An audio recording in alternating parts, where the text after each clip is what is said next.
Hay frases que se incrustan en el alma, no como simples palabras, sino como promesas grabadas a fuego. Para mí, esa frase fue siempre la misma, dicha con la voz dulce pero firme de mi abuela Elena. Las cartas guardan fortunas. Nunca la entendí de verdad. Pensaba que se refería a los juegos de mesa, a la baraja española que tanto le gustaba usar en las tardes de lluvia, en esa mesa de madera robusta que hoy sigue en mi comedor. Pero, ¡ay, qué equivocado estaba! Ella, la sabia, la que veía el mundo con unos ojos que habían vivido casi un siglo de historia, no hablaba de oros, copas, espadas o bastos.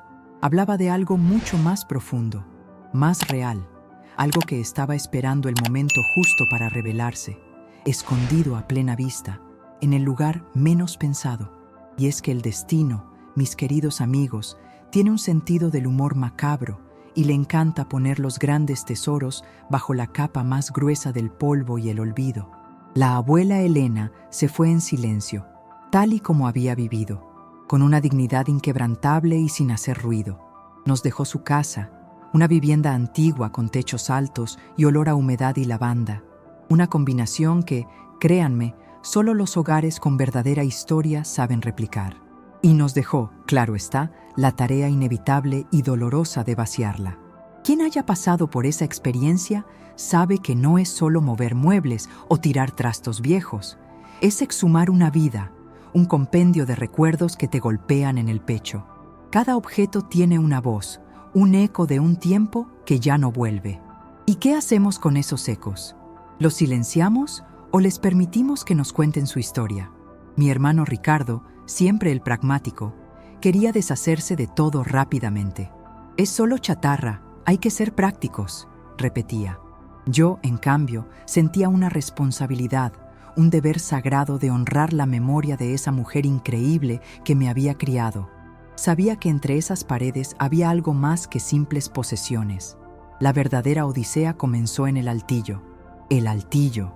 Si las casas guardan secretos, el altillo es donde los encierran con doble candado.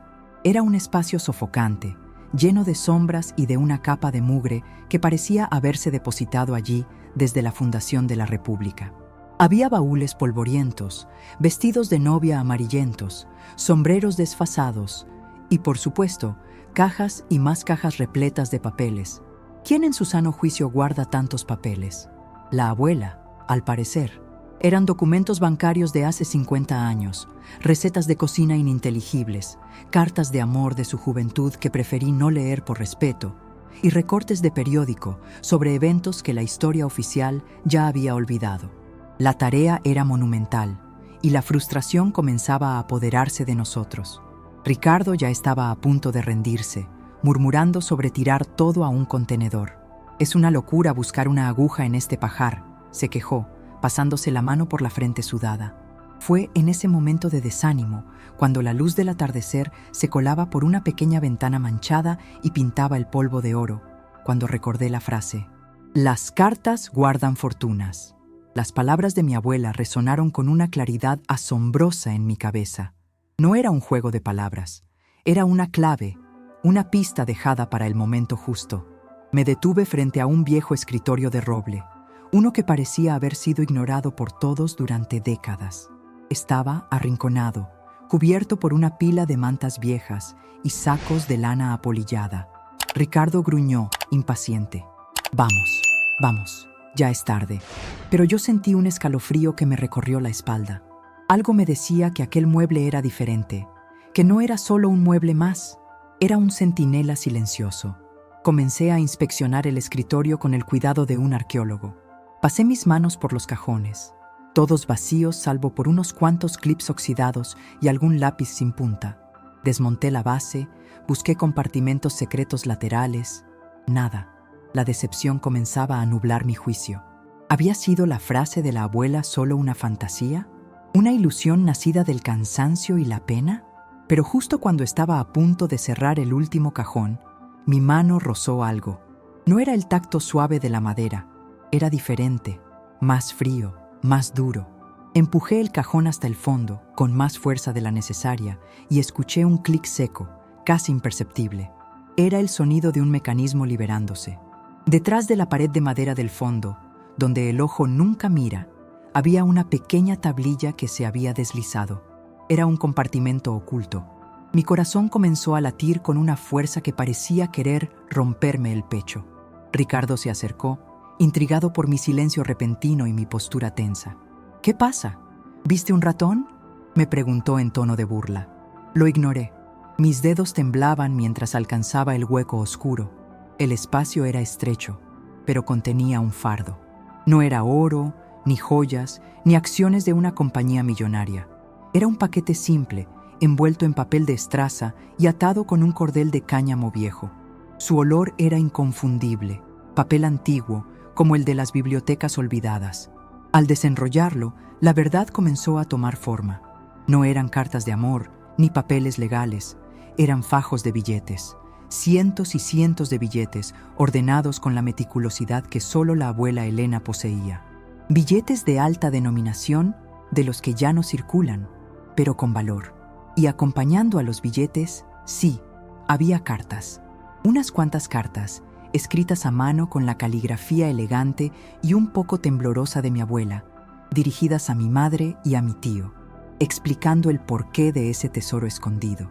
Pero lo que nos dejó sin aliento, lo que nos hizo caer de rodillas en el suelo polvoriento, fue la suma total. Contamos, incrédulos, 2, 3 veces. El resultado era siempre el mismo, desafiando la lógica y la realidad de una mujer que vivía con una pensión modesta, 600,000 pesos. 600,000 pesos que la abuela había guardado, billete a billete, durante décadas, esperando el momento justo, el momento de las cartas y la verdad. Ella nos había dejado una fortuna, una que no venía de herencias ni de la lotería, sino de la sabiduría y el silencio. Pero esa fortuna, ese dinero, era solo la punta del iceberg de lo que realmente escondían esas cartas. Había un propósito mucho más grande y complejo detrás de ese acto. Un secreto familiar que ahora teníamos la obligación de desentrañar y que involucraba a alguien que creíamos conocer muy bien. El silencio que siguió al recuento no era un silencio vacío. Estaba cargado de preguntas, de incredulidad y, sobre todo, de un peso. Un peso que esos 600,000 pesos, apilados sobre el viejo escritorio, representaban. Mi hermano Ricardo, el escéptico, el hombre de números y balances, estaba pálido. Nunca lo había visto así, tan desarmado. Sus ojos no dejaban de ir del fajo de billetes a las cartas de mi abuela. ¿Cómo? ¿Cómo lo hizo? ¿De dónde sacó tanto dinero?, balbuceó, y en su voz había una mezcla de admiración y un miedo irracional a la ilegalidad. Porque en nuestras mentes, que crecieron en la cultura de la escasez y el trabajo duro, una suma así, escondida y no declarada, solo podía tener un origen turbio. Ese era el primer gancho mental que la abuela Elena había lanzado y que ahora nos picaba. La presunción de que la riqueza repentina es siempre sospechosa. Pero yo ya no pensaba en el origen, sino en la razón. Había una verdad profunda en el refrán que dice que el dinero no da la felicidad, pero sí la tranquilidad. Y la abuela Elena era la personificación de la tranquilidad. Ella nunca fue derrochadora, ni se dio lujos. Su vida era simple, marcada por la rutina, la fe y el cuidado de su jardín. Pero tampoco le temía a nada, y siempre había una respuesta sabia, una solución casera para cada problema. Y ahora, aquí estábamos, frente a la manifestación física de su previsión extrema, de una vida dedicada no solo a vivir, sino a construir un paracaídas de oro para sus descendientes. Era su último acto de amor, su obra maestra de la protección familiar. Y la clave, la llave maestra para entenderlo todo, no estaba en el dinero, sino en esas pocas hojas de papel arrugadas. Tomé la primera carta. La letra de la abuela, aunque temblorosa por los años, era impecable, con los trazos firmes que denotaban su carácter. Estaba dirigida a mi madre, su única hija, que había fallecido joven. Leerla fue como escuchar su voz desde el pasado, un eco que atravesaba el tiempo y nos tocaba el alma. Pero no era solo una despedida nostálgica, era una confesión. En la misiva, la abuela relataba el sacrificio de sus primeros años de matrimonio, las deudas que la guerra civil había dejado en su familia, y cómo, por orgullo y por proteger a mi abuelo, se había negado a pedir ayuda a su propio hermano, un hombre de negocios exitoso y, en palabras de la abuela, un corazón tan frío como el hierro. Aquí venía la parte crucial, la que desataba el verdadero drama. Mi abuelo, un hombre honesto y trabajador, había firmado un aval años atrás, asumiendo una deuda que no era suya para salvar un negocio familiar que finalmente fracasó. La abuela había estado pagando esa deuda en secreto, puntualmente, mes a mes, durante más de 40 años. No le había contado a nadie, ni siquiera a mi abuelo, para no dañar su orgullo ni sumirlo en la vergüenza. Ella había trabajado cosiendo de noche, vendiendo postres, haciendo malabares con la pensión, y cada peso que ahorraba no iba para el placer, sino para la obligación silenciosa que se había impuesto. Los 600,000 pesos no eran una fortuna acumulada para gastar, sino el monto total que quedaba por liquidar de esa vieja deuda que aún pesaba sobre la familia como una sombra invisible. Ella no quería que, al morir, ese fantasma regresara a atormentarnos. El dinero era un mapa, y las cartas, la leyenda de ese mapa. Esta revelación no solo nos hizo ver a la abuela como una previsora, sino como una heroína de la discreción, una mujer capaz de cargar un secreto tan pesado solo por amor y lealtad. Pero la segunda carta era la que contenía el verdadero detonante. Estaba dirigida a mí, específicamente a su nieto, a quien ella sabía que tenía la sensibilidad para entender lo que venía. En esta carta, la abuela revelaba que el aval original, el documento legal que probaba la deuda y el compromiso de mi abuelo, había desaparecido misteriosamente. La persona a la que se le debía, un usurero de la época, había muerto sin dejar rastros del papel. La abuela, siempre cautelosa, había seguido pagando, porque para ella la palabra y la honra valían más que cualquier papel. Aquí entraba el juego mental de la tensión creciente. Si el documento no existía, ¿por qué seguir pagando? La respuesta nos la dio ella misma, con una letra que ahora parecía escrita con urgencia.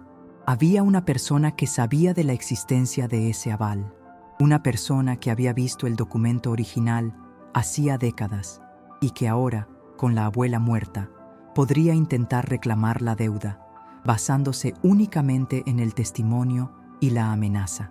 Esa persona no era otra que el notario del pueblo, el señor Don Elías, un hombre respetado en la comunidad, pero que, según las notas de la abuela, tenía ojos pequeños y un alma avariciosa. La abuela explicaba que Don Elías había sido el encargado de custodiar el papel durante un tiempo y, aunque lo había perdido, o quizás lo había escondido, sabía perfectamente que la deuda existía. Ella temía que, al saber del dinero escondido, Don Elías intentara manipularnos, exigiéndonos la suma con alguna estratagema legal o moral, aprovechándose de nuestra inexperiencia y del vacío legal de no tener el aval original. La fortuna no era solo el dinero, sino la verdad que venía con él.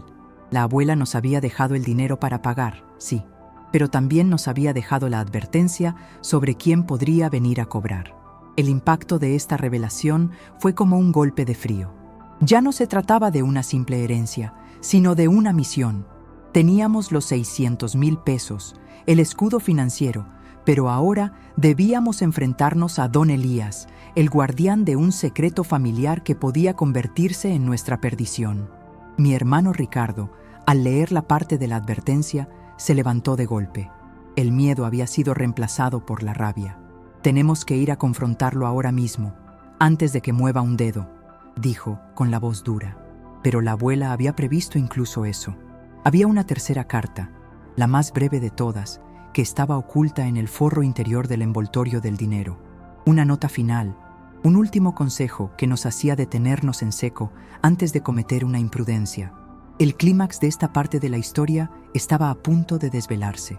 La tercera carta, esa pequeña nota oculta, era la verdadera joya estratégica de la abuela Elena. Era cortísima, apenas un párrafo escrito con una letra más pequeña y apretada, como si la hubiera redactado con prisa o bajo una gran carga emocional. Y decía así, de forma categórica: «No vayas, no pagues.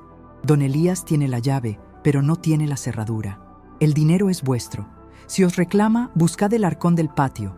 Él sabe que lo buscáis. No le deis el gusto. Esas 20 palabras nos congelaron el impulso.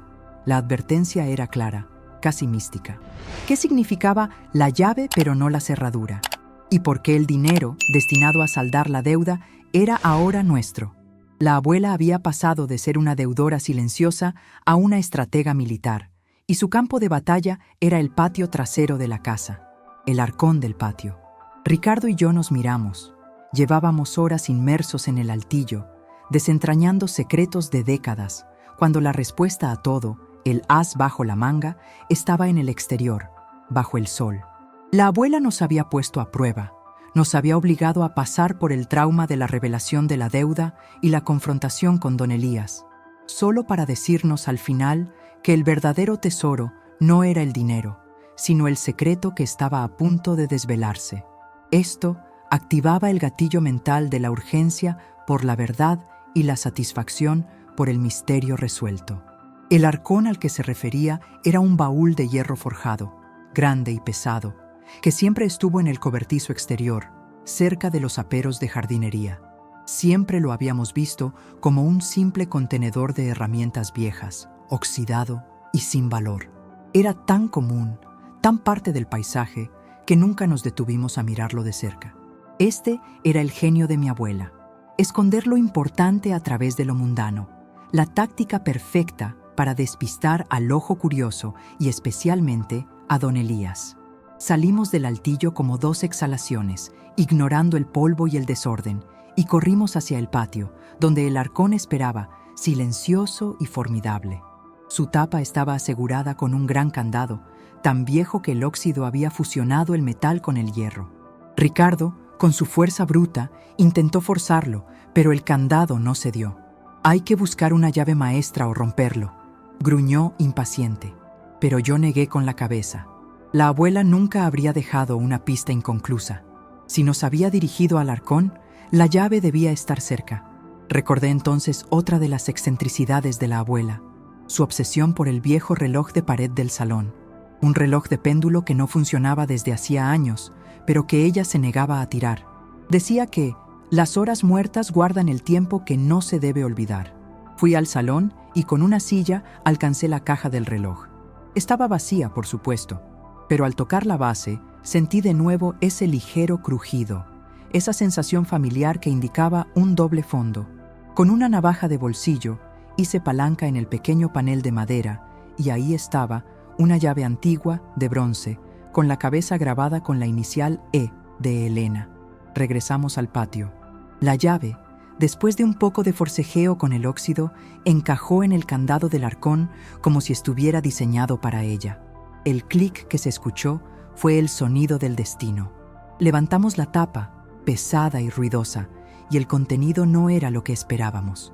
No había dinero ni más billetes, sino un archivo. Un expediente completo, organizado meticulosamente en carpetas etiquetadas con letra clara. La primera carpeta decía «Deuda aval». Dentro, encontramos el aval original de mi abuelo, el papel que don Elías supuestamente había perdido. Estaba allí, firmado, sellado, pero con una anotación en tinta roja escrita por mi abuela. Anulado legalmente, 1985. El aval estaba muerto.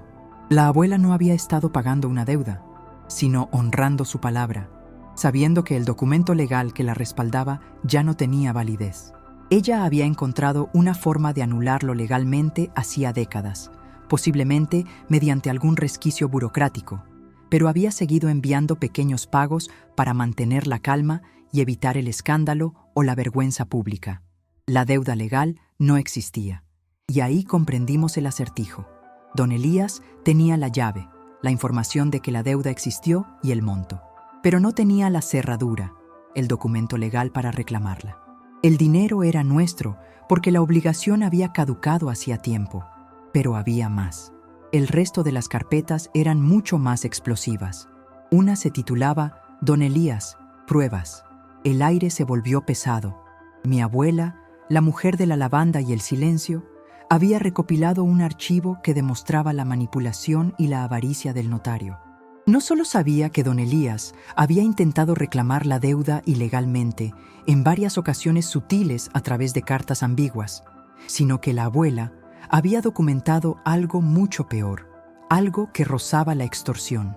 Ella había descubierto que don Elías había estado usando su posición como notario para desviar pequeñas sumas de dinero de la cuenta de un antiguo amigo de la familia, un hombre viudo y solitario con problemas de memoria. La abuela no solo nos había dejado una fortuna financiera, nos había dejado una fortuna moral, la prueba de un crimen que don Elías había cometido con absoluta impunidad.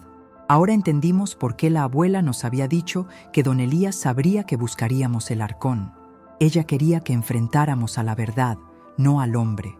Pero la revelación más impactante, la que nos hizo temblar, no estaba en el dinero ni en el crimen de don Elías. Estaba en la última carpeta, una sin etiqueta, que solo contenía una fotografía amarillenta y una partida de nacimiento. Una fotografía que revelaba la verdad completa y la razón final de todo el secreto, y que conectaba a don Elías con nuestra propia familia de una manera inimaginable y dolorosa. La última carpeta, sin etiqueta, era la que realmente contenía la llave, no de un arcón, sino de la historia. El silencio volvió a caer sobre nosotros, pero esta vez era un silencio de premonición, de saber que estábamos a punto de cruzar un umbral.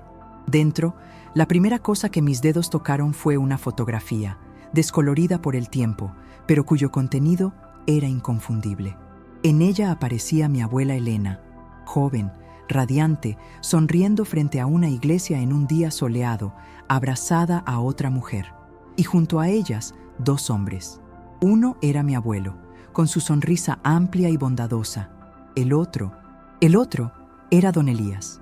Pero no era un don Elías avaricioso y de ojos pequeños, como lo conocíamos, sino un joven apuesto y orgulloso, de pie junto a la otra mujer, que claramente era su esposa.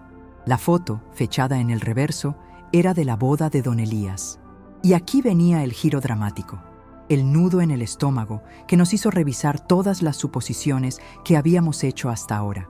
La otra mujer, la esposa de don Elías, se parecía inquietantemente a mi propia madre, la hija de la abuela Elena. Eran casi idénticas, con la misma forma de los ojos y la misma curva en la barbilla. La tensión era insoportable. La intriga estaba ahora totalmente enfocada en el parentesco. Debajo de la foto encontramos una partida de nacimiento. La revisé con manos temblorosas. El nombre de la niña, Elena Lucía. La fecha, 2 años antes del matrimonio de don Elías con la otra mujer. Y el nombre de los padres, mi abuelo y mi abuela Elena. La niña, Elena Lucía, era la hermana mayor de mi madre.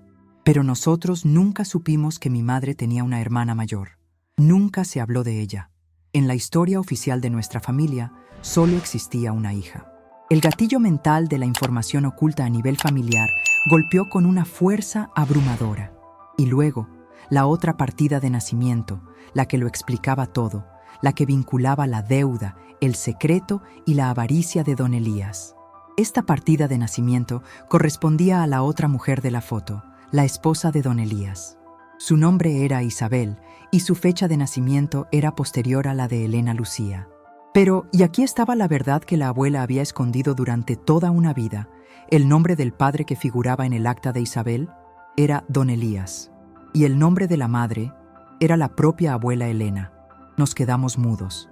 Ricardo y yo intentamos juntar las piezas de ese rompecabezas emocional que nos había estallado en las manos. La abuela Elena tuvo 2 hijas con mi abuelo, Elena Lucía y nuestra madre. Pero en algún momento, quizás durante el periodo turbulento de la guerra civil o justo después, la abuela tuvo una hija extramatrimonial, Isabel, la que luego se casó con don Elías. El secreto era tan complejo que requería una hoja de papel adicional que encontramos al fondo de la carpeta, escrita por mi abuela con el último aliento de su vida. Una carta que ya no era una advertencia, sino una confesión. En la carta, la abuela explicaba que Isabel era el fruto de un breve e infeliz encuentro con un hombre que la había abandonado al saber del embarazo. Mi abuelo, un hombre de honor, la había perdonado y aceptado a Isabel como propia, para proteger su reputación en un pueblo pequeño y cruel. Pero el verdadero padre, el biológico, el hombre que la había abandonado, era don Elías. Sí, El notario, el avaro, el extorsionador potencial, era el padre biológico de la mujer con la que se había casado, sin saberlo. O eso creíamos. La abuela revelaba que don Elías sí sabía la verdad. Lo supo desde el momento en que se casó con Isabel, la hija que ella había criado en secreto. Don Elías había usado el conocimiento de ese secreto y su posición para chantajear a la abuela durante años, usando la deuda del aval como fachada. La deuda ya estaba legalmente muerta, pero él la mantenía viva como un arma. Él no quería el dinero de la deuda, quería el silencio de la abuela, que nunca revelara que Isabel era su hija, nacida de una relación previa a su matrimonio. Era un chantaje cruzado. La abuela pagaba para que don Elías no revelara a Isabel la verdad de su nacimiento, una verdad que destrozaría su matrimonio y la reputación de la familia. Y don Elías había usado su posición para reclamar pequeñas sumas de dinero de la herencia del viudo amigo, sabiendo que la abuela, por proteger el secreto de Isabel, nunca lo denunciaría. La abuela nos había dejado la fortuna no para pagar una deuda, sino para que tuviéramos la opción de enfrentar a don Elías.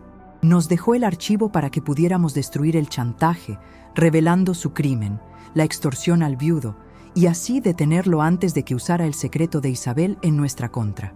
El dinero era la munición, la revelación, el arma definitiva. Lo que Ricardo y yo teníamos ahora no era una herencia, sino un ultimátum. La abuela había muerto, pero su batalla continuaba, y nosotros éramos sus nuevos soldados. La decisión era clara. Teníamos que enfrentarnos a don Elías, pero no para pagarle, sino para obligarlo a guardar silencio para siempre.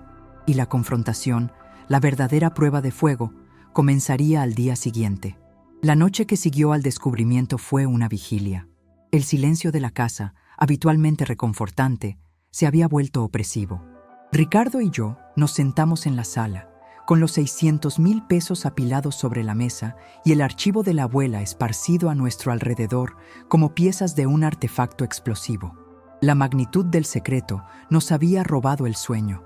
No se trataba solo de la paternidad oculta de Isabel, ni de la extorsión a un anciano amigo.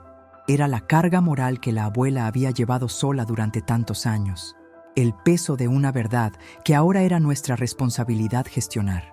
El dinero ya no parecía una bendición, sino una maldición, una herramienta para una confrontación que se avecinaba, cargada de peligro y consecuencias irreversibles. La abuela había muerto, pero su batalla por la dignidad familiar continuaba, y nosotros éramos los herederos involuntarios. Durante esas horas de oscuridad planeamos cada paso. La estrategia que se imponía, inspirada en la astucia de la abuela, era la del silencio y la fuerza.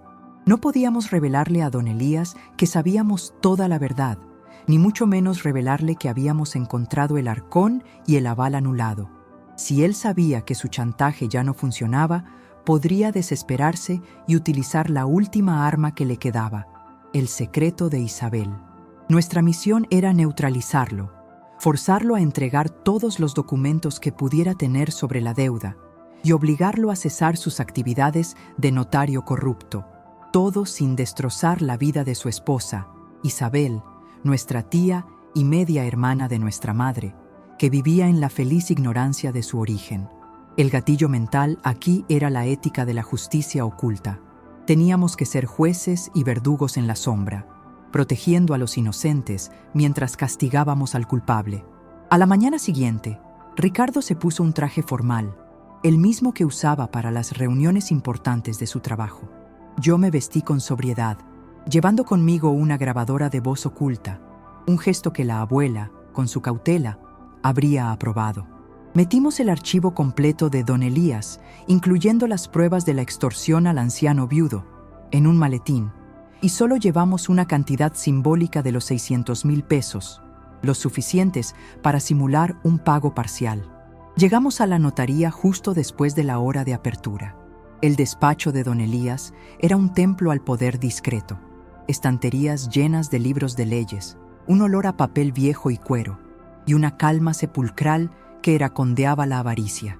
Él nos recibió con una sonrisa calculada, esa sonrisa que no llega a los ojos y que nos hizo recordar de inmediato la descripción de la abuela: ojos pequeños y alma avariciosa. Nos ofreció café, Hablamos de generalidades y luego, con una pausa dramática, don Elías fue directo al grano, activando la trampa que la abuela había previsto. «Qué lástima lo de vuestra abuela Elena, una mujer admirable», comenzó con un tono meloso y falso. Pero como saben, ella era una mujer de palabra. Y me temo que, a pesar de sus esfuerzos, queda pendiente esa vieja deuda de vuestro abuelo. Lanzó el anzuelo. Ricardo, actuando su papel a la perfección, suspiró con resignación y puso el maletín con el dinero sobre el escritorio.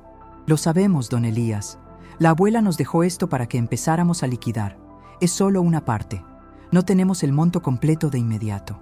Don Elías, al ver los billetes, no pudo disimular el brillo de la codicia en sus ojos. Se inclinó como un depredador sobre su presa. Comprendo, pero verán, los intereses se acumulan. Y sin el aval original, que tristemente se perdió hace años en un traslado, es difícil calcular la cantidad exacta. Yo, por supuesto, por el respeto que le tenía a Elena, podría ofrecer un arreglo. Si me entregan, digamos, la mitad de lo que se debe, yo puedo garantizarles que el tema no volverá a mencionarse. Es un favor personal, un gesto de buena voluntad. El hombre estaba mintiendo descaradamente, intentando duplicar el beneficio, sabiendo que el documento legal ya no existía. En ese instante, me di cuenta de que don Elías no solo era un avaricioso, sino un completo estafador. La abuela nos había dado la oportunidad de pagar la deuda, sí, pero también nos había dado la opción de la justicia. Mientras él contaba los billetes con una lentitud exasperante, Ricardo deslizó el maletín de archivos bajo la mesa y, de repente, se puso de pie, su expresión cambiando de la resignación a la furia controlada. Fue el momento del contraataque, el punto de no retorno que la abuela había planeado. El rostro de don Elías, al escuchar las palabras que vinieron a continuación, se descompuso por completo, revelando el miedo y la culpa que había llevado ocultos durante décadas. La verdad, por fin, iba a salir a la luz, y el notario de ojos pequeños y alma avariciosa estaba a punto de enfrentarse a su merecido. El notario don Elías estaba en la cúspide de su triunfo, con los billetes de la supuesta deuda en sus manos, creyendo que había conseguido manipularnos como lo había hecho con la abuela durante décadas. Pero justo cuando su sonrisa de triunfo comenzaba a ampliarse, Ricardo lo detuvo con una frase fría y cortante, pronunciada con una autoridad que no le conocía. «Don Elías, usted no puede garantizarnos nada, porque esta deuda ya no existe». El efecto fue instantáneo. La mano de don Elías se detuvo sobre los fajos de billetes. Su rostro, que antes rebosaba falsa calma, se drenó de color. Él intentó recuperar la compostura, balbuceando: «¿De qué habla? Claro que existe. Es una deuda de honor, la palabra de vuestro abuelo». Yo lo interrumpí, sin levantar la voz, pero con una firmeza que venía del conocimiento absoluto. «No es una deuda de honor, es un chantaje. Y la abuela Elena nos dejó pruebas de que el aval original fue anulado legalmente en 1985. Ella lo mantuvo en secreto solo para proteger a Isabel de usted». En ese momento, don Elías se dio cuenta de que su juego había terminado. No solo sabíamos del aval anulado, sino que habíamos mencionado a Isabel. Era la confirmación de que habíamos encontrado el arcón, y por extensión, todo el archivo. Su cuerpo se encogió. La avaricia se transformó en pánico. Se puso de pie bruscamente, intentando disimular su terror. «¿Isabel? ¿Qué tiene que ver ella? Esto es una difamación. Os demando, os...» Pero antes de que pudiera terminar la amenaza, Ricardo deslizó el maletín de archivos sobre el escritorio, abriéndolo para revelar las carpetas etiquetadas. «La abuela no solo nos dejó el dinero, don Elías», continué, señalando los documentos. «También nos dejó pruebas de su extorsión al señor Vicente. Documentos, fechas, copias de cheques. Un notario que roba a un anciano indefenso no es un notario, es un criminal. Y la abuela sabía que, si usted no nos dejaba en paz con esta farsa de deuda, usaríamos estas pruebas y el secreto de Isabel para detenerlo». La mención del nombre de Vicente, el anciano viudo, fue el golpe de gracia. Elías se desplomó en su silla, sus ojos pequeños llenos de lágrimas de rabia y derrota. La tensión había alcanzado su punto máximo, y ahora llegaba el momento de la resolución. Ricardo, sin piedad, le dio el ultimátum que habíamos preparado. Usted tiene dos opciones, don Elías. Opción 1. Intentamos pagar esta deuda falsa, usted nos demanda por el resto, y nosotros, a cambio, entregamos estas pruebas a la policía y al colegio de notarios. Su reputación será destruida, sus licencias revocadas y su matrimonio con Isabel, que no sabe nada de su origen, se vendrá abajo al saber quién es realmente su padre y qué clase de hombre es su esposo. Hizo una pausa, dejando que el peso de la amenaza se asentara. Opción 2, continuó. Usted firma un documento ahora mismo, ante nosotros, reconociendo que la deuda está completamente saldada y que no existe ninguna obligación pendiente. Usted nos entrega cualquier papel, nota o documento que pueda tener en su poder relacionado con nuestra abuela o con esa vieja deuda. Y lo más importante, nunca jamás vuelve a mencionar la palabra deuda o Isabel a nadie. Usted se jubila, desaparece de la vida pública. A cambio, nosotros quemaremos este archivo y los 600,000 pesos que la abuela nos dejó para usted serán una especie de indemnización por su silencio. De lo contrario, activaremos la opción 1 en las próximas 24 horas. Don Elías, el hombre que creía haber orquestado el engaño perfecto, estaba atrapado en el jaque mate moral de mi abuela. Vio su vida, su reputación y la paz de su esposa pendiendo de un hilo. La codicia le había fallado. El miedo a la exposición y el deseo de proteger el secreto de Isabel para sí mismo triunfaron. Con manos temblorosas, Elías tomó una hoja de su libreta, escribió una nota rápida de pago total y final y firmó con una letra garabateada. Luego, se levantó, fue a su caja fuerte y sacó un par de cartas antiguas que había guardado, pequeños recordatorios de su chantaje. Ricardo tomó el papel firmado y los documentos. Nos pusimos de pie. Al ver a don Elías, destruido y solo, sentí una punzada de lástima, pero luego recordé al anciano Vicente y la manipulación que había sufrido. La justicia, aunque oscura, se había cumplido. Antes de irnos, Ricardo le dejó los 600,000 pesos en el escritorio. La abuela quería que usted tuviera este dinero, don Elías, pero no como pago, sino como el precio de su silencio. Úselo para su retiro. Salimos de la notaría, no como herederos de una fortuna, sino como guardianes de una verdad familiar. La abuela Elena había muerto, pero nos había legado un tesoro mucho más valioso que el dinero: la lección de que los secretos familiares, cuando se gestionan con astucia y amor, pueden convertirse en el arma más poderosa contra la avaricia. En cuanto al dinero, decidimos usarlo tal como la abuela realmente quería. Una parte para compensar secretamente al anciano Vicente y el resto para restaurar la vieja casa familiar, convirtiendo el hogar de los secretos en un faro de la memoria. Así, la frase de la abuela, "las cartas guardan fortunas", se cumplió, pero la fortuna que encontramos no se midió en pesos, sino en la paz y la dignidad que recuperamos para toda nuestra familia.